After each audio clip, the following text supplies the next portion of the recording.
Yo, yo, yo, what is up, everybody? It is your boy out here, CJ the DJ, coming to you live with a brand new episode of Hustle and Burn. As always, man, appreciate y'all tuning in. It is Sunday. Hopefully, everybody had a great weekend. Hopefully, we can end it off right, you dig? Woo! Shout out to the sponsors, y'all. You know how we do on the pod. Early morning, baby. Let's go. Diamond Consulting, guys. For any general contractors out there in the Front Range area that may need or utilize subcontractors in any different scope of work, whether it's new builds, remodels, renovations, contact Diamond Consulting. What they have and provide is a fully private network of pre-vetted, fully insured subcontractors looking to take on more work, aka grow and scale their company. So contact Diamond Consulting, guys. 720-563-7452. As mentioned, it is Sunday. God bless everybody, man. I hope you had a great week. I hope you got over any struggles that you dealt with this week, any negative thoughts that you dealt with this week, and continued on your path at the end of the day, because that's what it is your path. So let's get into it, man. We're going to start off with the Not For Long League this week. And this week, I don't know, guys, if hell has frozen over or not. I was a little bit confused. Somebody need to, see what's going on down in Cleveland, because we actually had a positive, factual comment come out of the Cleveland Browns organization this week. Again, someone mark a check on the calendar for this day. Check if the Mayan calendar done ended this week or some shit. I don't know what's going on. This is very rare, guys, but I had to bring this up because you don't see it very often. But Browns co-owner this week, guys, Jimmy Haslam actually publicly said, in regard to the Deshaun Watson situation and trade, we took a big swing and a miss, similar to the entire Rockies baseball team. Took a swing and a miss. Again, in speaking on the Deshaun Watson trade, guys, that is huge. Because, again, the Browns never really speak this directly in terms of negative or bad situations that have come up within the organization. So this is a very rare thing to happen. And what it signals within the Browns organization is, number one, at the end of the day, Deshaun Watson's time in Cleveland is up. That was kind of uncertain, realistically, moving into this season, coming off the injuries and everything like that. He's literally done in Cleveland. He robbed Cleveland for $250 million. He and Ben Simmons must have linked up and went over a how to rob an organization plan, because those two just robbed two organizations, man, for a boatload of money. But that's number one regarding the Deshaun Watson situation, and what the owner said is Deshaun Watson's time is up. And so number two, what that leads us into is a full rebuild. Again, I know. But essentially, it seems to be a full rebuild. And you should draft accordingly. So that's going to start with most likely getting a quarterback, right? Which saddens me, because I think it's going to be Shedeur Sanders. I really think it's going to be Shedeur Sanders. The Titans this week actually canceled a final interview with Shedeur Sanders after his pro day, which signals they probably intend on going with Cam Ward most likely as the number one overall pick, leaving Shedeur to most likely go to Cleveland at the number 2 pick. So we'll see in regard to that situation and kind of what they do. But again, these comments signal a full rebuild again in Cleveland. And the third thing is really, this is the owner saving face. I mean, and this is really good from an ownership perspective to, I'm taking the responsibility, yada, yada, yada. What that most likely signals, guys, is that they're actually riding with Stefanski long term, or at least within the near future. So expect Kevin and his crew to probably be around for another 2 to 4 seasons, I would say, most likely. While they rebuild again. Like, this is just getting ridiculous. But I don't know. I've mentioned on previous pods regarding, Deion, primetime Sanders, baby. He re-signed his contract with the Buffs, and again, we spoke about this about 1 or 2 episodes ago, but he re-signed his contract with the Buffs, and as I mentioned, at that point, when you're making $54 million, Deion Sanders is now one of the highest paid coaches in the college football hemisphere. There's no college team that's going to be able to lure him away in regard to coaching at that organization. There's just no point. He's building something serious in Boulder, so why would he go and just try and continue a legacy at an Alabama, at an Auburn, at a Florida State, right? Built the legacy at Colorado. That's what Deion is looking to do in regard to that. But as I mentioned, the only thing, in my opinion, at this point that would get Deion to actually leave the Colorado Buffaloes would be an NFL team and coaching his son. I don't think he just leaves to take an NFL position at a random organization. I think it specifically would be for him to coach his son and for him to coach Shedeur Sanders at the quarterback position at the highest level that there is. So, with that being said, you stick with Kevin Stefanski for the rebuild, but let's say Shedeur comes out next season, if they draft him, he plays well as the rookie, and the Browns still go nowhere. As the Browns organization and owner, since you just took a huge swing and a miss on Deshaun Watson, do you take another big swing and throw the checkbook at Deion if the team doesn't do well this season, if they draft Shedeur Sanders? Again, a lot of ifs, guys, but I'm just throwing out a theory that I think we should keep an eye on, and I will be 1,000%, keeping an eye on this, reporting on this, kind of as we get closer to that time. Okay, right now, of course, we're a ways away from that. I'm talking about after this upcoming season, so I know I'm way ahead at the end of the day. But think about it, guys. Really, the Colorado Buffaloes were the absolute worst team in college football for multiple years. Okay, years that they were the worst team. As soon as Prime touched down, it became showtime. Prime time down in Boulder. You feel me? Be out here, #1 bus fan. Feel me? Shout that shit door. Perfect timing. You already know, man. But at the end of the day, it became immediately prime time. Okay? So I'd argue, as the owner of the Browns, if you don't have a good season next season, you guys have been rebuilding for damn near 2 decades now at this point. You haven't been able to put anything together.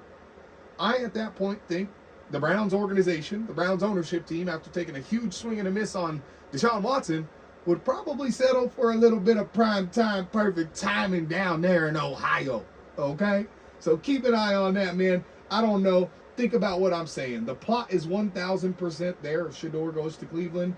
And I'll be keeping a close eye on it. Like I said, I'll be reporting on that as much as possible, letting you guys know about any rumors, because I think that is a serious projection that we have to keep an eye on if Shedeur goes to the Cleveland Browns.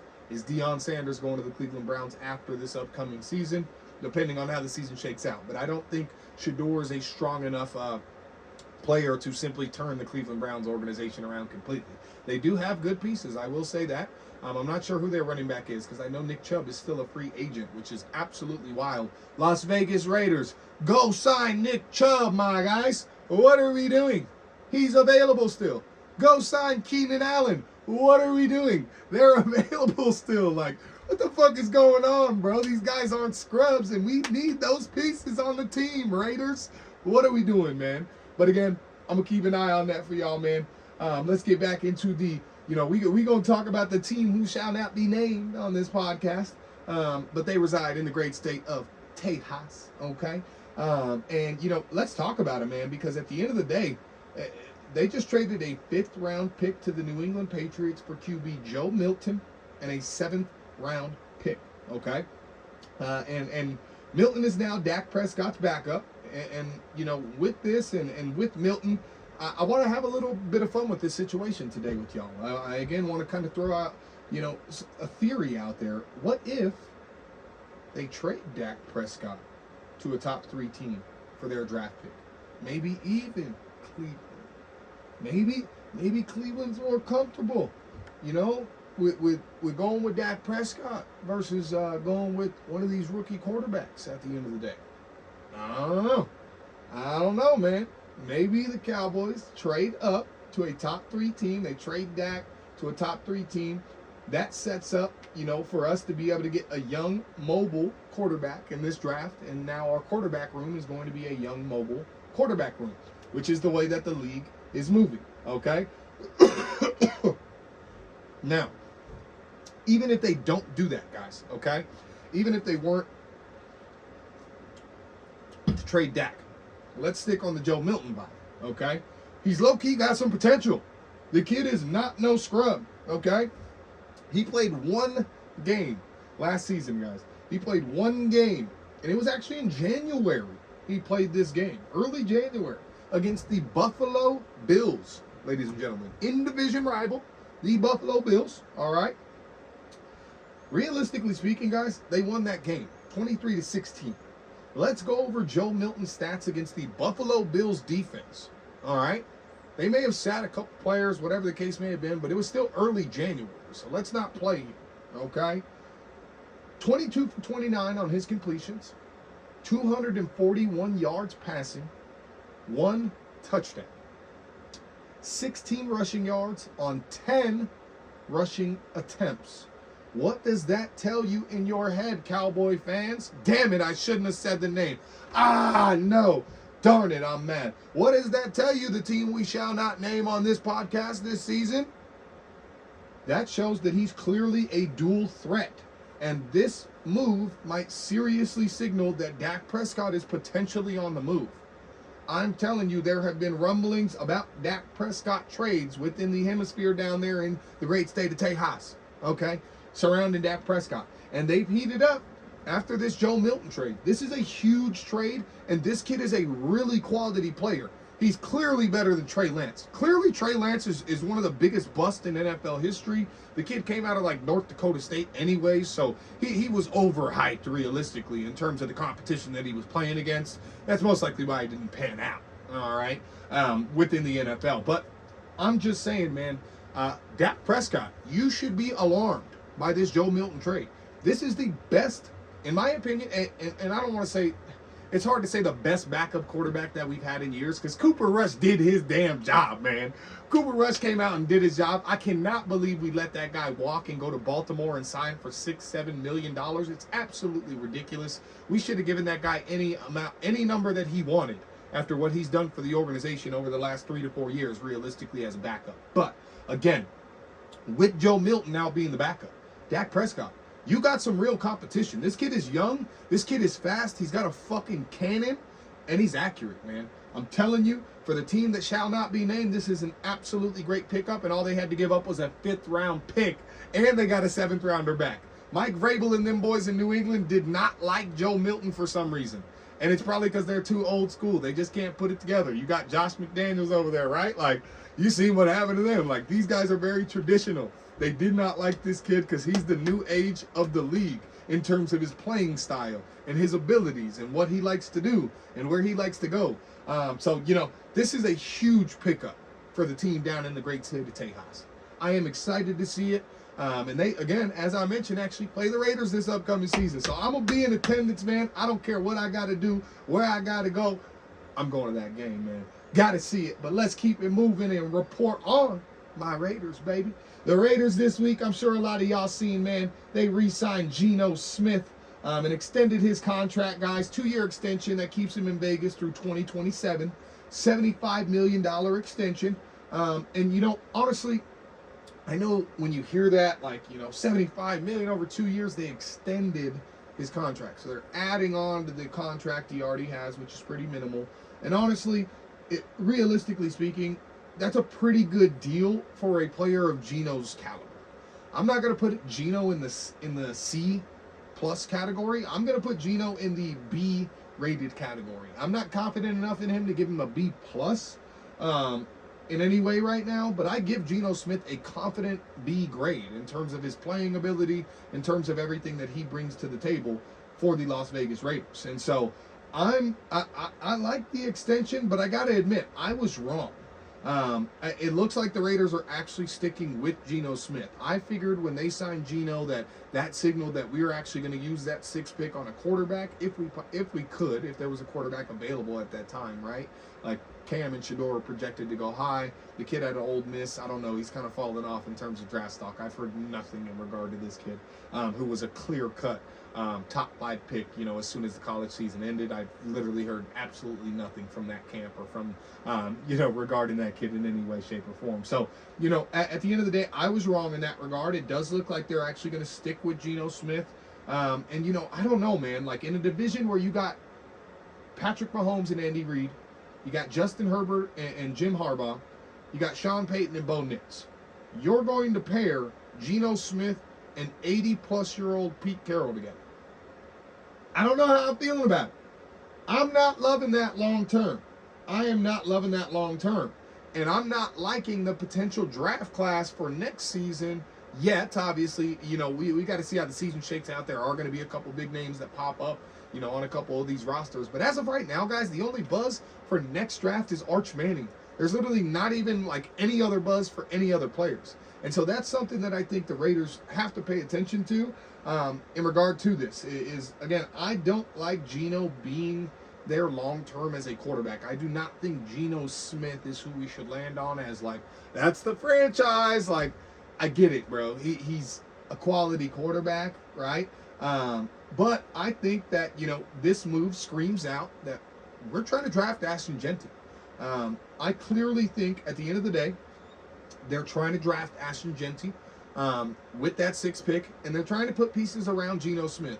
This signals and shows, guys, that the Raiders may not believe that Geno Smith is the franchise quarterback, but they believe that if they're able to piece together a dynamic offensive roster similar to what they did in Seattle for a few years, that he can win 8 to 10 games, which he did in Seattle, right? Like, with not the best team, right? Like, at the end of the day. So you give him an Ashton Jeanty. If he translates, as we've spoken about, to the NFL and the way that people are saying he is going to, it's going to open up the backfield. It's going to open up the play action for Geno Smith. Now we got to focus on getting wide receivers. I think we're going to draft a couple within there. And I'm going to keep saying this, These Colorado wide receivers behind Travis Hunter are quality wide receivers, guys.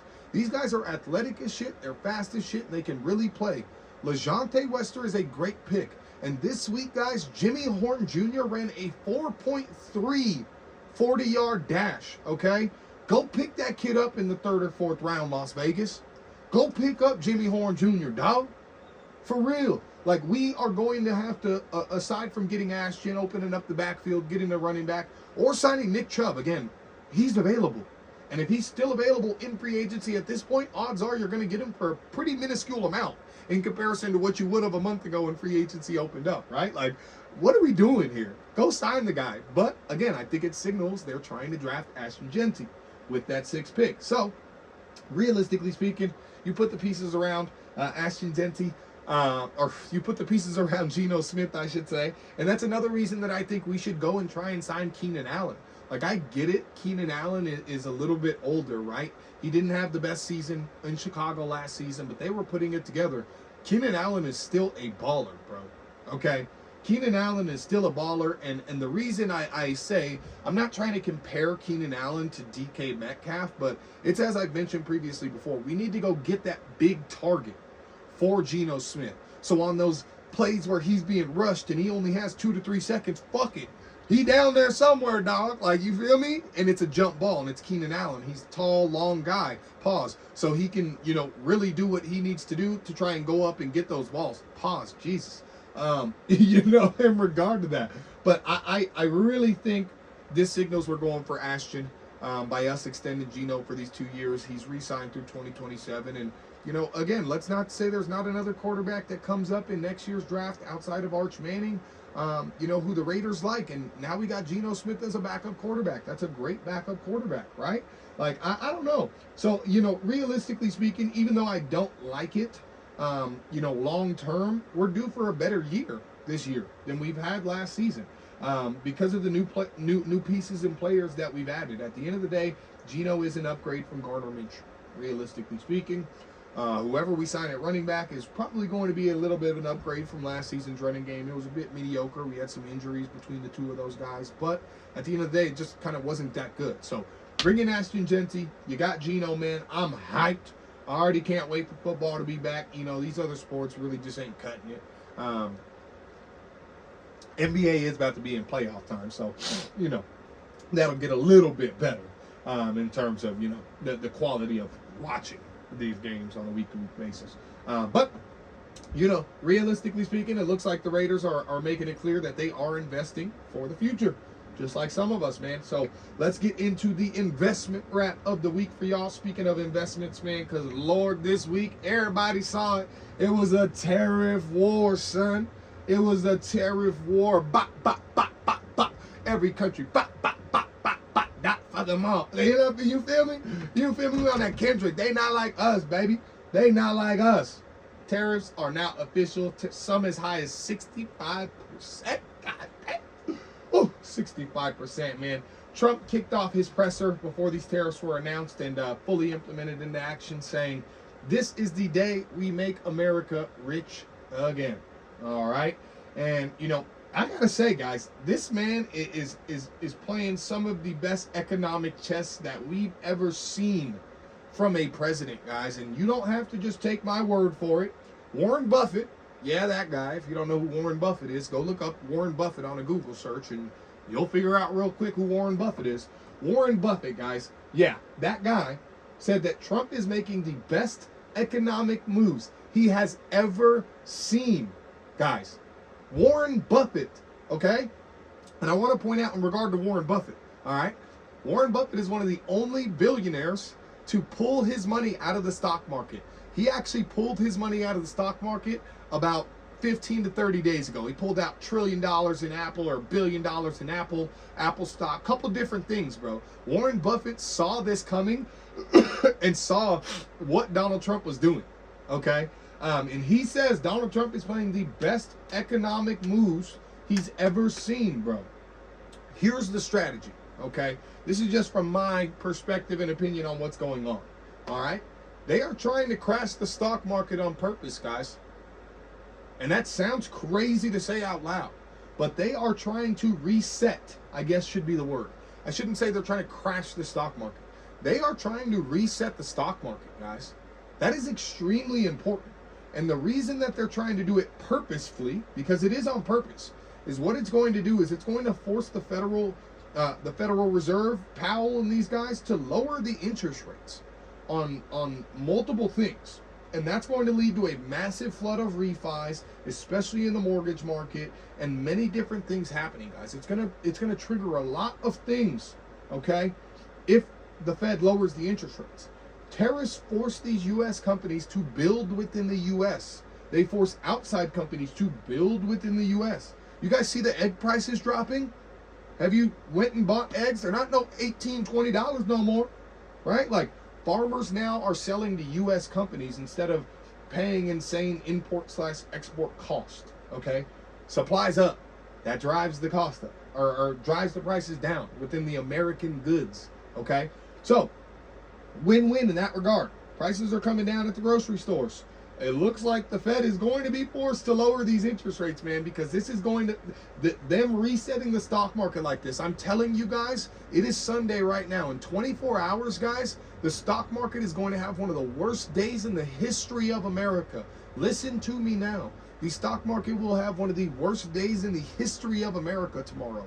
Everyone now realizes what's going on, and everyone is putting in sell orders for first thing Monday morning. I promise you, bro, it is going to be a bad day on Monday for the stock market. Anyone who has investments, you may want to evaluate your portfolio and potentially take a bit of money out, but like immediately, Monday morning. Put sell orders in right now.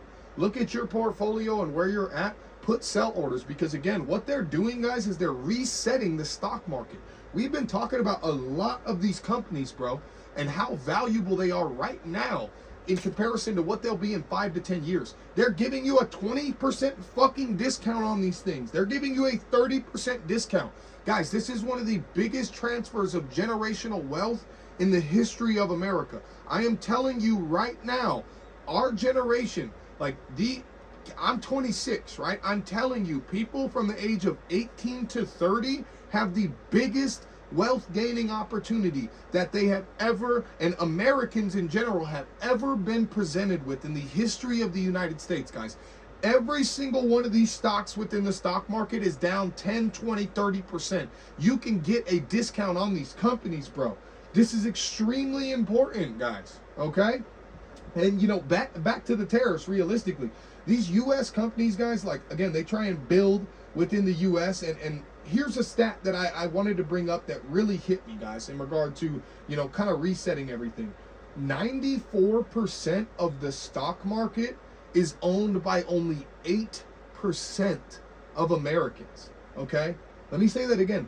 94% of the stock market is owned by only 8% of Americans, okay? So when you see trillions being wiped out of the stock market in a day, it's not you and me that's hurting. It's these rich-ass billionaires, bro. It's the rich that are losing money at the end of the day right now in the stock market. Now, obviously, there's some people, there's 401ks, things like that, where, you know, a lot of us are losing money. But I'm saying the guys that are getting hit hard are the rich people, okay? And that means this is our moment.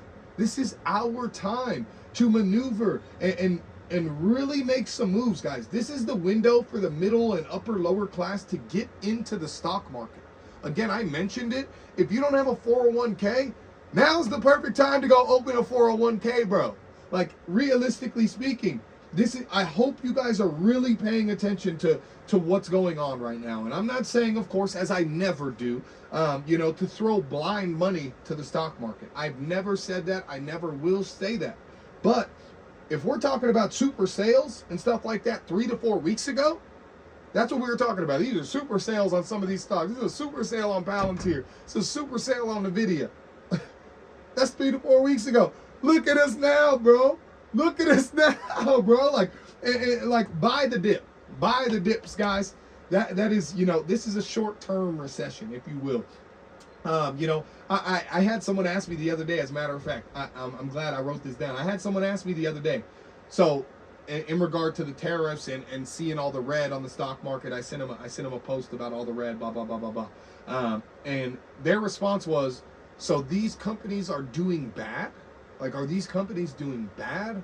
Like, I'm a little bit confused. And this is someone who doesn't invest in anything like that. It's just you know, one of my guys, I like to educate people around me. You know, and he said, so these companies are doing bad? I said, exactly, bro. No, Amazon is not doing bad, my guy. It's just the stock is down at the end of the day, bro. Like, exactly, bro. Amazon is just fine, bro. So what does that tell you? Maybe it's time to get in. Buy the dip, bro. Bro, I'm telling you, this is purposeful, man. Y'all got to get the vision and keep the clarity, yo. Get the vision and keep the clarity, man. And that's going to lead into my next segment on the pod today for y'all, man.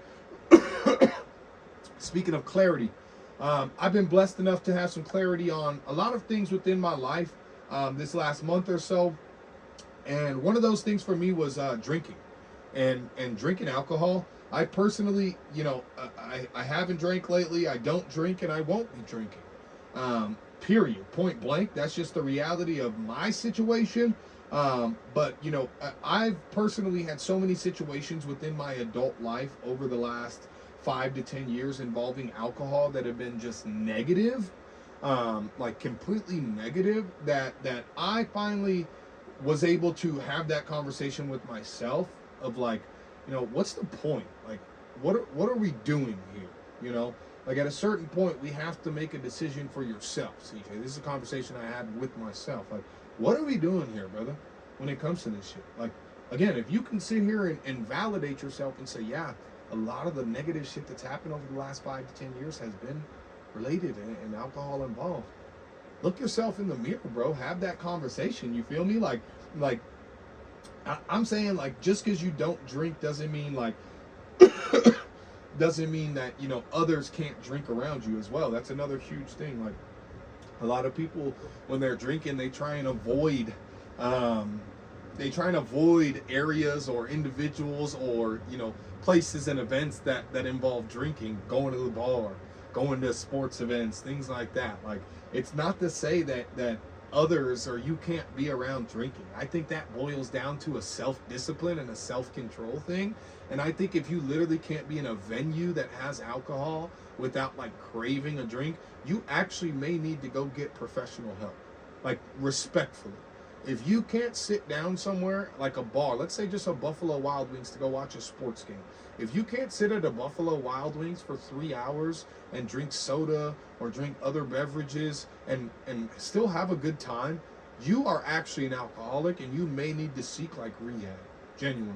And I say that as respectfully as possible. Like, that to me is just crazy. Like, but if you do drink, like, really, I have 3 questions that I kind of posed to myself. Again, when I was having this kind of personal conversation, like, and these 3 questions, it was number 1, what's the point / the reason behind this? Like, what's the point of you picking up that drink or grabbing that beer out of the fridge? Like, realistically, a valid point. And if your answer is taking the edge off, that's a dumbass excuse. Like, I said this shit to someone the other day. Like, if you actually sit there and like make the excuse of like, oh, let's just take the edge off, bro, I feel a little bit better. Like, you need to take the edge off yourself, you weirdo. Like, what? Again, respectfully to y'all, like, but what was the point / reason that you wanted to drink or that you went and drank? What was the point / reason? That's the first question I had to ask myself, that I would ask yourself if you've been struggling with drinking. This isn't for everyone, man. This is for someone who's hopefully listening and maybe struggling themselves. This ain't for everyone. Some people can control themselves. Other people can't. I'm someone who admittedly cannot. When I drink, I get too loosey-goosey, right? And so, again, what was the point / reason of me picking up those drinks? What was the point of me doing that? The second answer is, or the second question, I'm sorry, was, while you picked up those drinks or while you were drinking, like, did you overindulge? And be honest with yourself about that aspect, because I think a lot of people say that they control their drinking, but in reality, their actions and words and mannerisms don't say that when they're drinking. And most really can't have that look past yourself in the mirror combo in regard to that specifically. Guys, you're not yourself when you're lit up. You're just not. Whether you like it or not, whether you think you're in control or not, you are not acting like yourself. And for other people, that's alarming. For other people, that can cause anxieties. And you have to stand up enough to look yourself in the mirror and let yourself know that that's the case. That's the bottom line. Okay? Like, realistically speaking, when you are drinking, if you've had 3 to 4 drinks and you start becoming talkative too much, or you start becoming a little bit more argumentative, or you start dancing around a little bit more, is that who you are when you're sober? If not, then the liquor at that point has consumed a portion of you. And you have to ask yourself if you're okay with that. And some people are, some people aren't. Like, I know people that have sworn off drinking for decades, bro, and they're as happy as can be. I know other people that drink every weekend, and they're as happy as can be. You know what I'm saying? They don't have any drama in their life, shit like that. Like, I've seen both sides of the spectrum. And again, it just boils down to who you are personally and having that conversation with yourself about what is best for you and who you are when you drink. Are you combative when you drink? Are you an angrier than usual person when you drink? Are you a sadder than usual person when you drink? Are you a more flirtatious person when you drink? Are you just a more loose person, a more talkative person when you drink? And are those good or bad things? You actually need to have that conversation and evaluate within yourself, okay? Those are the 2 questions. The third question is going with what I just said. Do you feel more like yourself when you drink? Like, do you genuinely feel more like yourself when you drink? A lot of people want to drink to take the edge off or fit in, even if they personally don't like drinking. That'd be some of the craziest shit is I hear people say I don't like drinking, but then when they get in these alcohol involved in related situations, they're the ones that are kind of going the hardest. And it's because I don't know if it's a fit in thing. I don't know if it's just like, keep up with the Joneses, whatever it may be. But a lot of people who say they don't like to drink are the people who, when they get in these situations, tend to overindulge. And that was me. Like I say, like, I don't like lick. I don't drink lick. If you know me, you say, like, Fireball's my shit. Like, I don't drink nothing else besides Fireball. But when you get to the bottom of that pint of Fireball, my guy, you're shredded. And I'm like, nah, I'm good, bro. I'm chilling, bro. I can drive. The fuck are you talking about, bro? Like, what? Like, I look back like, what are you even talking about, bro? That's crazy.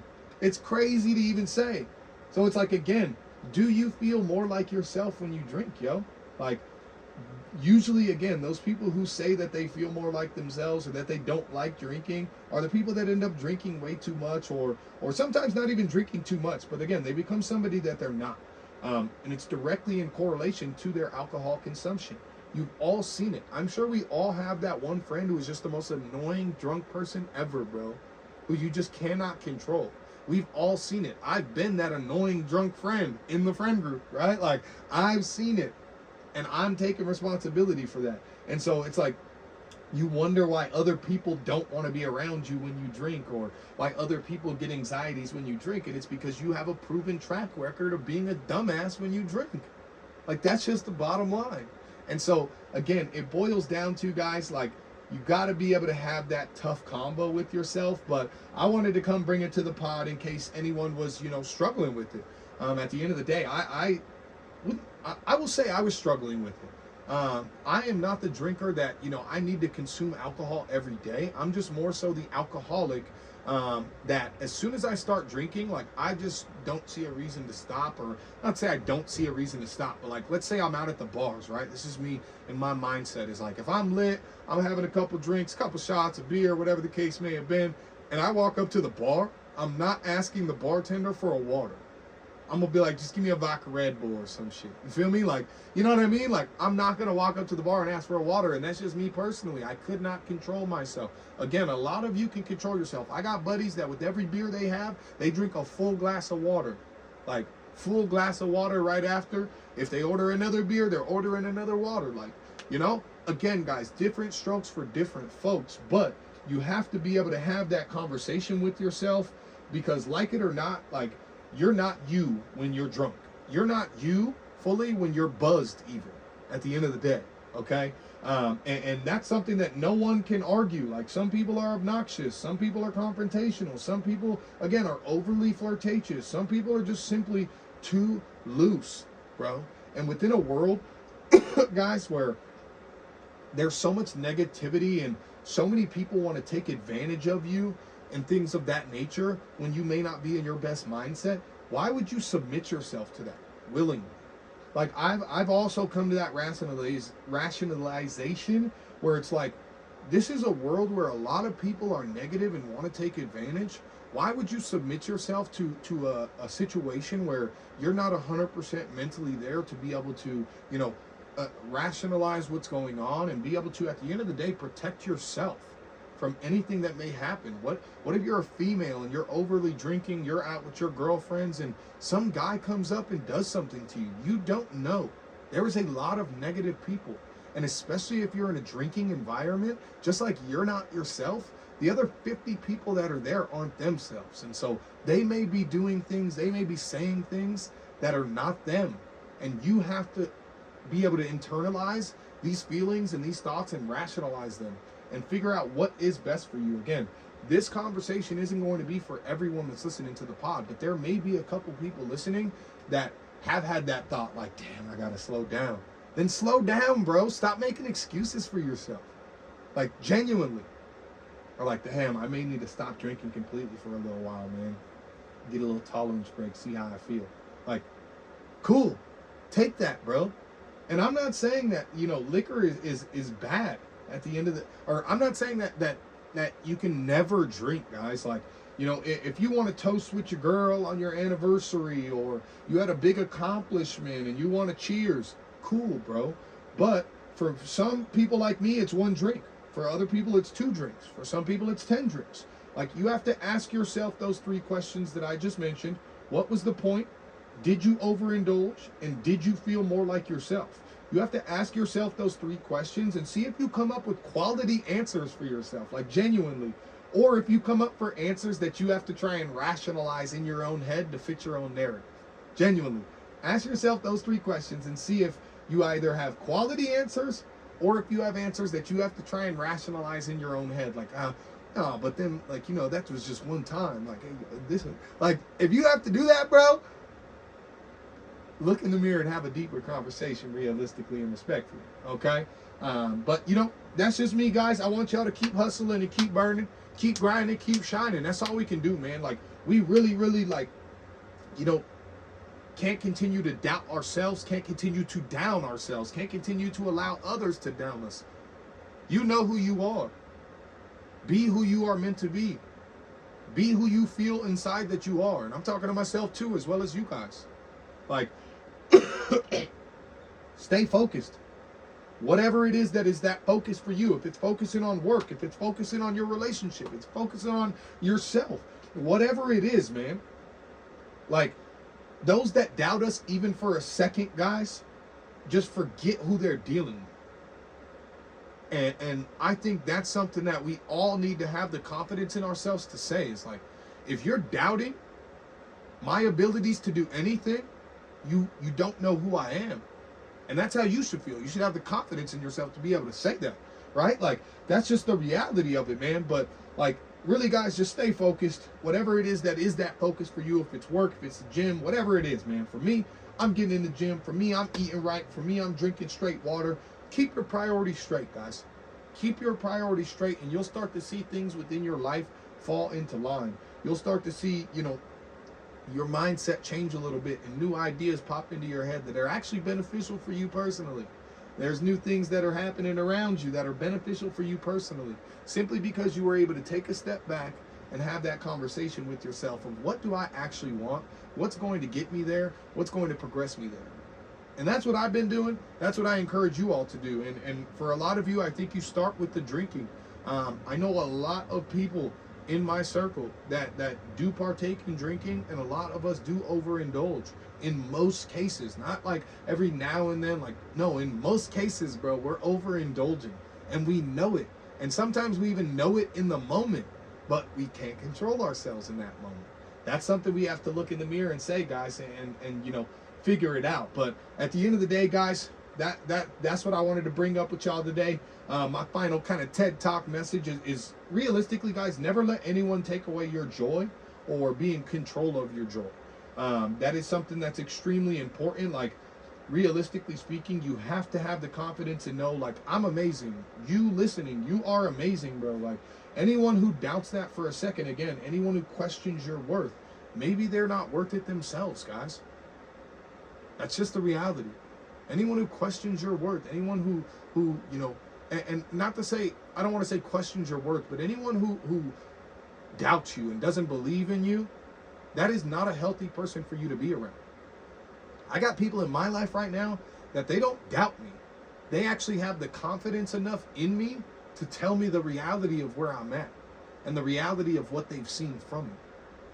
So when they say, like, yeah, I really don't think you should drink, like, it's not them doubting that, oh, I can't just drink and be this cool guy still. No, it's them saying, like, yo, you're pretty fucking legit when you don't drink, and honestly, when you drink, you're kind of not legit, bro. Like, respectfully to you, CJ, like, that's what I'm hearing from my people. And I'm supposed to sit here and be negative about that or think that those people don't have the best interest for me? No, those people do have the best interest for me. They are looking out for me. They do love me. That's why they're saying that, bro. So it's like, hey, bro, again, maybe some people aren't worth it if they're not giving you the best sound advice. I'm here to give you the best sound advice. I'm receiving the best sound advice from the people and confidants that are closest to me, right? And it's really helped me just realize, like, you are not yourself when you drink. And that's something that I'm moving forward with on not drinking and sticking to that. It's not like, no, I'm not drinking right now. Like, nah, bro, I don't drink. Why not, bro? Take a shot. Nah, bro, I don't drink. I think it's weirder trying to convince someone to drink with you than just saying I don't drink. Like, that's what I've realized for myself. Is like, I am more comfortable to say, like, nah, bro, I don't drink, and sit here and laugh at you looking like an idiot trying to convince me to drink versus drinking and like being like, yeah, fuck it, bro, we'll do one together. Like, who cares, bro? Who cares? I'm still cooler than all you niggas, whether I drink or not. I want y'all to know that. I'm still cooler than 99.999% of all y'all, bro. Even when I don't drink. So, hey, that's just me, man. I want y'all to know that people, they want you to change your story, man. But what does your story say? What does your story say, guys?